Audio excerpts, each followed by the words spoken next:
안녕하세요, 푸리인입니다. 오늘은 일본 교토에서 미쉐린 3스타 레스토랑이자 가이세키의 정수를 선보이는 기쿠노이 출신인 유성엽 살로 셰프를 만나고 왔습니다. 기쿠노이는 1912년 교토에서 창업해 지금까지 4대째 이어져 내려오고 있는데요. 이런 곳에서 유 셰프는 외국인으로는 최초로 입문해 외국인 최초 부주방장까지 맡았습니다. 또한 요리를 배우러 온 외국인들에게 비자를 내주지 않던 시기에 일본에서 최초로 문화활동 비자를 받은 개척자이기도 하죠. 최근 글로벌 레스토랑 랭킹 플랫폼 라리스트에서 라리스트 2025 월드탑 1000에 선정됐고 전통 장인 정신상도 동시 수상하는 영광을 안았습니다. 작년 말에는 축구선수 손흥민도 다녀갔다네요. 작은 교토를 서울에 그대로 가져다 놓겠다는 작심을 하고 살로를 세운 유 셰프의 이야기 들어보시죠. 고등학교, 대학교 때는 사진을 전공을 했었어요. 남자들이 다 가는 군대를 가게 되어서 생각들을 좀 하게 됐는데 저희 어머니가 전라도 여수 출신으로 좀 정말 가정 요리에서는 볼 수 없는 그런 요리들을 많이 해주셨어요. 그런 거를 먹고 자랐던 것 같아요. 사골 국물이 냉장고에 젤리처럼 들어가 있었고 그 국물에다가 항상 라면을 끓여 먹던 기억이라든지 그런 거에 대한 기억들이 되게 좋았었고 그 완성된 요리를 찍어주는 아르바이트를 몇 번 했었어요. 거기서 되게 충분히 좀 큰 매력을 느껴가지고 요리사에 대한 직업도 괜찮겠다라는 생각을 갖고 말년주가 나와서 아버지가 자주 다니시는 일식가게에 면접을 봤어요. 그걸 택한 이유가 그 당시만 해도 한식, 중식, 양식, 프렌치, 이탈리안 그런 레스토랑들은 그냥 백사이드 주방에서 요리만 내는 시스템이었고 그 당시에 카운터가 있어가지고 손님들이랑 이렇게 말을 하면서 주거니 받거니 얼굴을 보면서 이렇게 요리하는 장면은 그 당시에는 일본 요리밖에 없었거든요. 그래서 일본 요리를 선택을 해서 제대한 다음 날인가요? 한 2, 3일 쉬었던 것 같은데 98년도 대구에 있는 어느 식당에 들어가서 이제 취직을 하면서 일을 했었죠. 그렇게 한국에서 국내에서 한 4년 정도? 한식은 한국에서 배우는 게 맞듯이 일본 본고장에 가서 좀 디테일하게 좀 배워보자는 생각으로 일본을 갔고요. 그 당시에 제가 사진할 때 만났던 일본 친구가 저희 셰프들이 주방에서 쓰는 칼은 사카이라는 지방에서 나오는 칼이 제일 좋고 요리사 학교는 츠지라는 오사카에 있는 츠지라는 학교가 좋아라고 이렇게 그런 말들을 이렇게 해줘서 유학 학원에다가 서류를 맡기고 그렇게 해서 그냥 시작된 거예요. 맛있는 레스토랑에 먹으러 가는 것도 되게 하나의 큰 공부이기 때문에 그 자체를 타베 아르키라고 얘기를 합니다.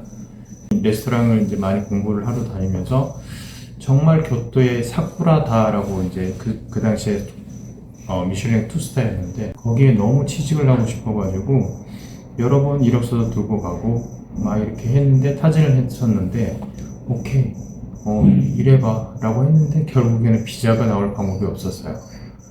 근데 그러던 와중에 그 당시에 도쿄에 노부 마츠이사 노부상 스시를 하는 그 전 세계 그 지금은 호텔 리조트 비즈니스까지 하시는 노부라는 스시 레스토랑을 이렇게 먹으러 공부하러 갔었는데 우연찮게 노부상을 만나가지고 남자 3명이서 이렇게 정장을 입고 이제 먹으면서 공부를 하고 있으니까 막 열심히 적기도 하고 사진도 찍고 막 이렇게 하니까 귀여웠나 봐요. 그 당시 어디서 왔냐 뭐 하는 놈이냐 이렇게 물으시더라고요. 그래서 실은 저는 한국에서 온 유성엽이라고 하는데 이렇게 공부를 하고 있습니다. 그래서 뭘 하고 싶어? 라고 해서 저는 어떻게든 일본에 나와서 취직을 해서 요리를 하고 싶은데 비자에 대한 해결 방법이 없습니다 라고 얘기하니까 왜 없을까? 라고 하니까 이전에 요리를 하겠다고 비자를 요구한 사람도 없었고 그 다음에 변호사들도 전 예가 없으니까 어떻게 할 줄 모르고 있더라 라고 얘기를 했었거든요. 네가 들어가고 싶어하는 사쿠라다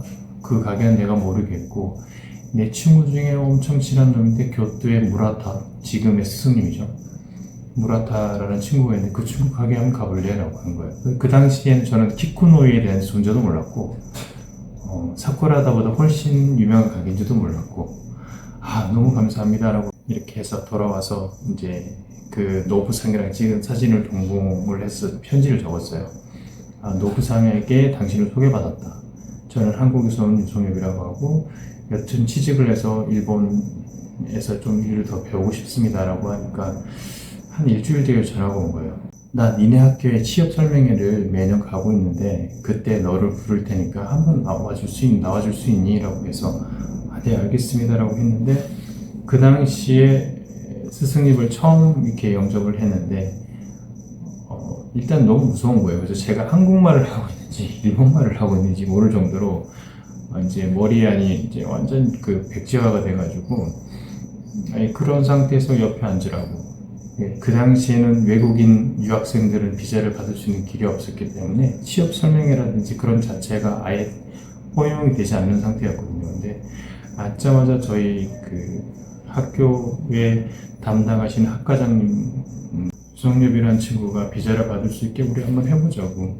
얼마든지 이 친구가 비자를 받을 수 있게 필요한 서류가 있으면 얼마든지 도장 찍어서 줄 테니까 우리 한번 만들어 보자고 라고 해서 제가 일본에서 처음으로 비자를 받았어요. 2007년도 정도 됐다.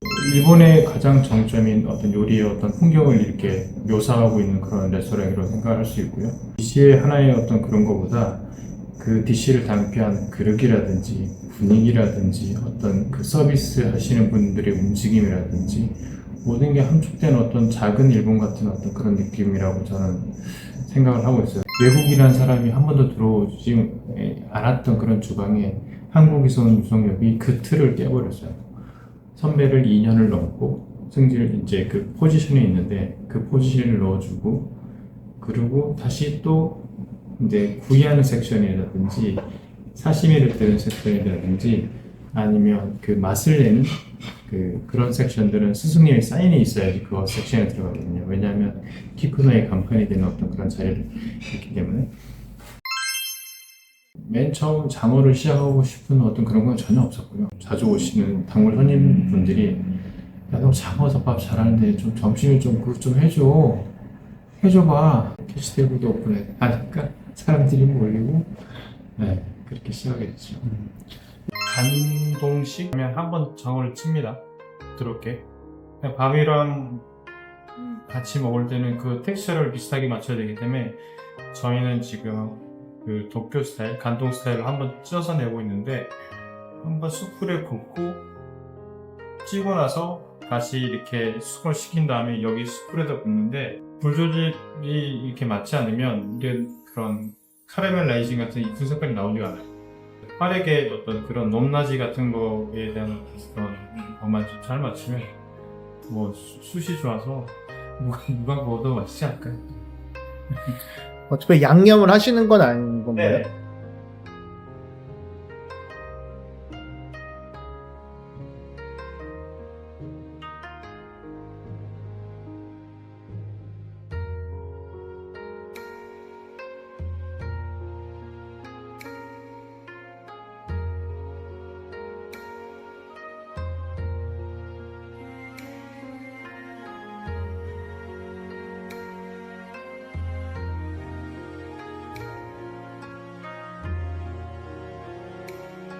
저희 밥에다가 반대로 밑간을 조금 해가지고 감칠맛을 올렸습니다. 구운 장어 머리 뼈 이렇게 들어가고요. 그렇게 해서 밥 자체에 감칠맛을 올리고 밥에 밑간을 살짝을 해가지고 순수하게 소금구이로 한 장어의 어떤 맛을 좀 더 이렇게 끌어올리려고 산노라기 준비해드렸습니다. 저희는 다른 곳과 다르게 장어의 본연의 맛을 느끼라고 소금구이 시오야키라고 합니다. 밥에 밑간을 살짝 해서 맛의 밸런스를 맞췄습니다. 그냥 드셔도 이렇게 간이 좋고요.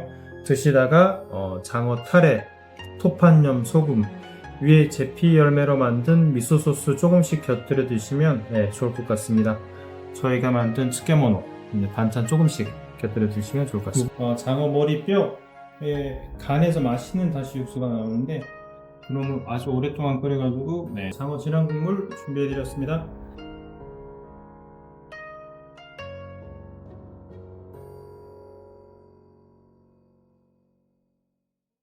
이제 제가 조그만하게 가게를 오픈하려고 합니다 라고 해서 가게는 좀 지어주세요 라고 했는데 스승님이 그 젊었을 때 어렸을 때 그 키야마치의 그 로만 키쿠노에라고 지점을 하나 오픈했거든요. 그 로안 키쿠노이를 오픈할 때 그 아주 오래된 절에 노 스님을 찾아가서 이렇게 상담을 냈대요. 그냥 작은 가게를 오픈하고 싶은데 아버지가 그 당시 이제 당신의 아버지죠. 그 갖고 계시는 키쿠노이의 본점에 그거를 이름 그대로 쓰면 그러니까 어떻게 좋은 이름 없습니까? 라고 했을 때 그때 이슬 로자를 이렇게 받으셨대요. 그래서 지금 투스타를 유지하고 있는 로안의 그 로자도 저희 산로의 로자도 같은 로자거든요.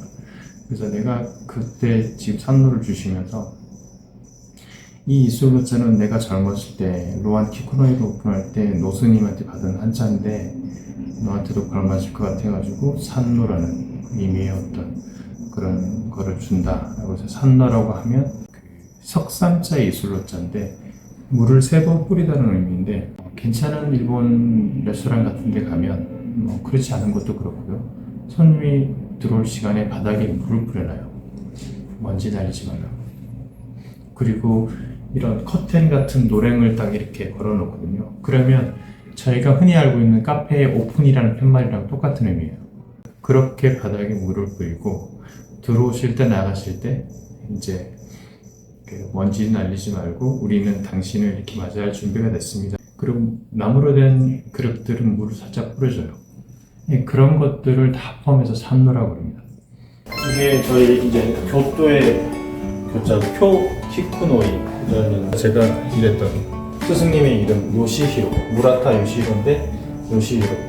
그다음에 석삼자 이솔로자에서 일본식 발음으로 산노라고 직접 지어주고요. 그다음에 이거는 만 5년 이상 회수로 6년 7년 일하면 이렇게 키쿠노이 사람으로 이제 어디 가도 이렇게 얘기해도 된다라고 해서 이렇게 증명으로 칼을 한 자루 주세요. 근데 그 칼에다가 이제 이름이랑 글귀를 적어주는데 제자 유성엽이라고 적고 그다음에 한자로 일념 천명이라고 이치넨 템메라고 해서 네가 외국임에도 불구하고 일본 요리 하는 거는 하늘의 명이다. 그런 일념을 갖고 요리를 하라라고 해서 칼을 한 자루 주시면서 졸업할 때 이렇게 주셨어요. 산노의 로고 마크가 이렇게 동그라미에 삼각형이 3개가 있는데 이게 삼각형이 이게 비늘을 뜻하거든요. 그것도 물을 의미하기 때문에 저희 로고를 이렇게 정했고 그 로고의 동그라미를 표현하기 위해서 신라 호텔에 이렇게 로비감 있죠. 박성기 작가님의 어떤 이런 거를 오브제로 좀 했고 이렇게 안에 들어가서 보시면 이 원을 통해서 또 원을 볼 수 있겠고 이런 것들도 그래서 들어오시면 첫 번째 간판을 보고 저희가 항상 일본 요리의 분량을 생각하는 게 향기인데 이제 일본의 교토에서 저희 이제 피고 있는 그런 향을 맡게 하고 꼬꼬지가 일본식 이케바다. 저희 올라가기 전에 먼저 이 일본식 창문을 통해서 천장이라든지 안에 어떤 이런 풍경들을 자세히 조금 이렇게 볼 수 있게끔 유도를 했고요. 도자기로 만든 구이 화덕, 그다음에 찜기 커버의 인덕션, 이제 스테인리스 같은 어떤 그런 재질을 하나도 보이지 않게끔 손님들이 편하게 식사를 할 수 있게끔 그리고 카운터의 조명도 손님 눈이 부시지 않게끔 딱 끝에 걸쳐지게 저렇게 만들고 주방을 좀 낮게 해서 이제 제가 서서 일을 하면 손님의 눈높이랑 일치하게 해서 손님이 이렇게 위로 올려다 보지는 않고도 편안하게 식사할 수 있게끔. 가장 먼저 한 게 여기 수돗물을 그 페트병 공병에다가 길어다가 일본 미쓰비시 케미칼이라는 그 필터를 만드는 아주 큰 회사가 있거든요. 거기다가 성분 분석을 의뢰를 했어요. 지금 서울의 물은 도쿄의 수질이랑 비슷하다. 그리고 도쿄랑 교토랑 물을 분석했을 때는 도쿄가 조금 더 딱딱하다. 도쿄는 고들밥이 많아요. 밥이 퍼지지가 않습니다. 교토로 가면 두부 요리라든지 물로 풀어내는 그런 요리들이 되게 많아요. 근데 유럽에 가면 그런 국밥 같은 뭐 다시로 풀어가는 요리들이 거의 없어요.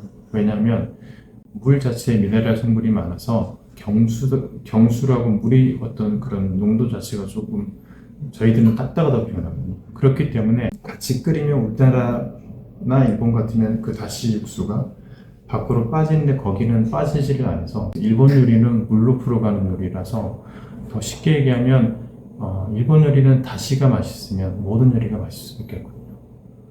그러니까 다시마 육수랑 갓조 다시의 다시가 잘 나오면 조미료는 거의 안 들어가도 그냥 끝나는 거예요. 저희가 차를 3가지를 준비를 하거든요. 손님이 오시면 차를 하나 나가고 차가 나가고 그 다음에 마지막에 밥을 드실 때 나가는 반차라는 차가 나오고 디저트 나갈 때 이까심 차가 나가는데 이 또한 다 이렇게 만들어내는 게 물이거든요. 그래서 물이 가장 중요하다. 가장 내가 말씀드린 게 교토랑 가장 비슷하게 물을 부드럽게 해주는 필터 연수기를 좀 달아줄 수 있겠냐. 시그니처라고 이렇게 매달 같은 요리가 나가는 건 없고요. 정말 맛있게 정성스럽게 우리는 다시를 가지고 밑간을 들여서 그냥 계절을 살리는, 계절이 내어주는 식재료를 가지고 조리를 하는 게 저희 가장 큰 무기인 것 같고요. 지금 같으면 버섯이 이제 그 국내 자연산 송이버섯이 이제 시즌 아웃이 되는 시기인데 송이를 이용한 다양한 버섯을 이용한 어떤 그런 요리를 한다든지 그냥 제철의 식재료를 산노이 조리 방법으로 하는 어떤 그런 것들이 어떻게 보면 다른 것과 좀 차별된 어떤 그런 거지 않을까. 서울의 작은 교토를 만들고 싶었고요. 어디를 가도 다 빌딩 뷰잖아요. 창문 너머는.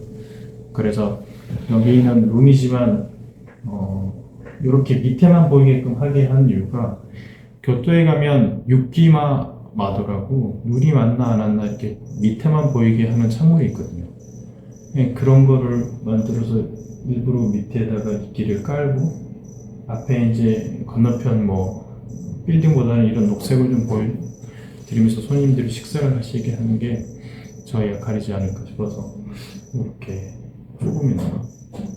귀뚜라미 소리는 왜 특별히 들렸어요? 귀뚜라미 소리를 들려드리는 게 이게 귀뚜라미 소리예요라고 이렇게 손님들한테 얘기를 해야지 귀에 꼽히는 그런 소리거든요. 어떻게 보면은 평상시에도 들을 수도 있고 공원에 산책할 때도 이렇게 들리는 소리일 수도 있고 일상생활에 너무 바쁘게 돌아가다 보면 이런 소리들이 귀에서 그냥 놓치는 소리거든요. 근데 이런 소리야말로 저희가 항상 편안함을 추구하는 어떤 그런 소리의 하나라고 생각을 이렇게 들어서 교토에도 이렇게 하고 있습니다. 처마 밑에다가 곤충 채집밤에다가 귀뚜라미를 놓고 귀뚜라미가 좋아하는 먹이를 놓고 그렇게 소리를 들려주면서 작은 어떤 요리를 천천히 즐기게 할 수 있는 어떤 그런 것들. 지극히 저희 아이디어도 아니고요. 스승님에게 있으면서 배워왔던 것들, 꽃꽂이도 마찬가지고 같은 젓가락을 쓰고요. 어떻게 보면 같은 식재료가 너무 겹치는 식재료가 너무 많고요. 일본이나 한국인. 그래서 어떻게 보면 너무 편안한 일본의 사시미라는 그런 장르가 있으면 우리나라에는 회라는 장르도 있고 겹치는 부분이 너무 많다 보니까 거기에 대한 차이를 도드라지게 표현하는 셰프가 없어서 그렇지 않았을까? 아직 너무 훌륭한 명장님께서 템푸라도 하시고 템푸라 덮밥도 하시고 튀김 덮밥도 하시고 하셨는데 그 외의 거를 표현하기에는 흑백 요리사에서 선보이기에는 너무 좀 시간이 짧지 않았을까? 일본 요리 하시는 셰프님들도 저를 포함해서 많은 셰프님들이 이제 일본의 현지에서 일을 하고 기구에서 그렇게 하고 있으니까 그 프로그램 취지에 이제 어떤 걸맞는 셰프님들을 항상 기다리고 있는데 컨택을 아직 그 셰프님은 어떠세요? 네, 불러만 주시면 열심히 키쿠노이에 들어간 최초의 외국인 최초의 외국인 수제자 총괄 주방장 주방장이 부주방장까지 했었던 게 사실이고 옳다 그름다의 판단하는 기준 자체는 조금 시간이 필요한 것 같아요. 그래서 이렇게 얘기하면은 역시 나이 많은 사람들은 뭐 이렇게 얘기할 수 있는데 요리만큼은 지극하게 아날로그적이고 저희가 귀뚜라미 소리를 들려드리면서 요리를 하는 것처럼 사람이 어떤 그런 마음속 깊은 곳에 있는 어느 한 곳을 이렇게 올리는 그런 장르라고 생각하거든요. 그렇기 때문에 그거에 대한 매력을 느끼고 조금은 흥미를 붙여줬으면 그러면은 그 사람이 갖고 있는 그런 감성에 테크니컬적인 어떤 요리 기술이 들어오면 더 멋진 게 나올 수 있거든요. 근데 되게 고민하시는 것 같아요. 이제 그런 이용하고 좋아하시는 그런 손님들, 고객층 자체가 점점 없어지는데 저희 같은 사람들이 이제 다잖아요. 그래서 그런 타겟을 맞춰서 어떻게 조금의 변화를 줘야 될지 그렇게 좀 많이 고민하시는 것 같아요. 교토에 가면 게이샤라든지 마이코라든지 그런 일본 전통의 문화를 이렇게 맛볼 수 있는 그런 공간이었다면 그런 거에 대한 어떤 흥미를 조금 없어하는 그런 지금 세대이기 때문에 거기에 맞춰서 더욱더 우리가 이걸 지켜가는 게 맞는지 아니면 조금씩 눈높이를 상대들에 맞춰서 가는 게 맞는지 되게 고민을 하시고 있는 것 같아요. 키쿠노이 사람 인자를 써서 키쿠노이인이라고 얘기를 하거든요. 그거에 대한 프라이드가 대단하고 그런 프라이드가 있기 때문에 배운 일본 요리를 그대로 잘 재현을 하려고 노력을 하는데 그 역시 저는 한국 사람이고 일본에서 요리를 배웠지만 한국에서 나는 재료로 일본에서 배운 대로를 그대로 좀 잘 표현하면서 그런 좋은 전달이 계속돼서 찬로를 거쳐간 셰프님들이 조금이나마 교토에 대한 어떤 그런 맛을 조금 배워가서 그게 좀 하나의 장르로 좀 자리 잡았으면 하는